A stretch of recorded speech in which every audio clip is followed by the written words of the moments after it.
Hey guys, it's day 9. What I want to talk about today is how do you actually invest in promissory notes. So it's kind of cliche, but you've heard it before where you're finding them, and flipping them. So step 1 is finding them. I contact banks directly and I just talk to their asset manager, seeing what they have available and what they need to get off their portfolios, what they need to get rid of as far as non-performing.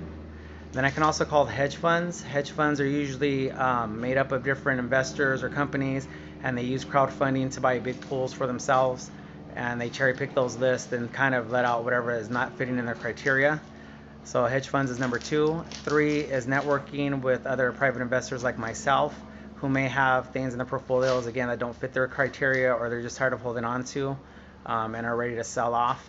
And then finally, it's with for sale by owners in the sense of owner finance notes, seller financing notes, notes that were generated by someone who may have 2 or 3 homes. They offered a lease option or some kind of seller carryback on a note, and they just want to cash out and move on. So step 1 is finding the notes.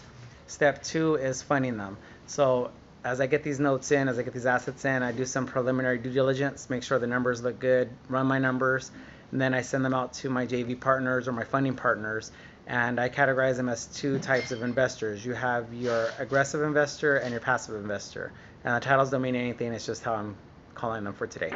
So your your aggressive investor is someone who is a full-time real estate investor. They're in between deals, they're always looking for deals, they have deals, and they're just looking to do a quick turnaround on their money. They understand the terms, they understand the returns that you can get, and they're always looking for the next deal to join up with. The other one is what I call passive investor, and that's just your normal everyday W-2 worker, somebody who's been at a job for 20, 30 years. They're just looking to build up their nest egg so when they retire they have something tangible in their savings account.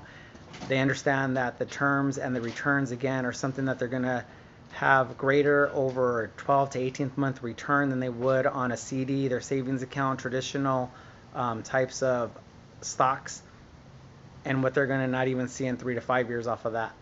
So finally, we look at the flipping part. The flipping part is basically once we agree, we make these offers, we get the bids in, our bids are accepted, then we use our third-party vendors to reach out to the borrowers. We use one of about 15 different exit strategies, and I say about 15 because as the years go on, as the economy changes, there's some programs that are available, not available. There's money in these programs that are there, not there anymore. So just depending on what we have, but we always have more than one way to get our money back. So once we get our money back, we give back the seed money or the initial investment money, the purchase money to our investors that we borrowed in the first place, and then we give them their share, whether it's a split or it's an interest that we agreed upon, and then we just rinse and repeat. So again, the 3 tips or the 3 steps are finding, funding, and flipping, and that's how you get into the note business.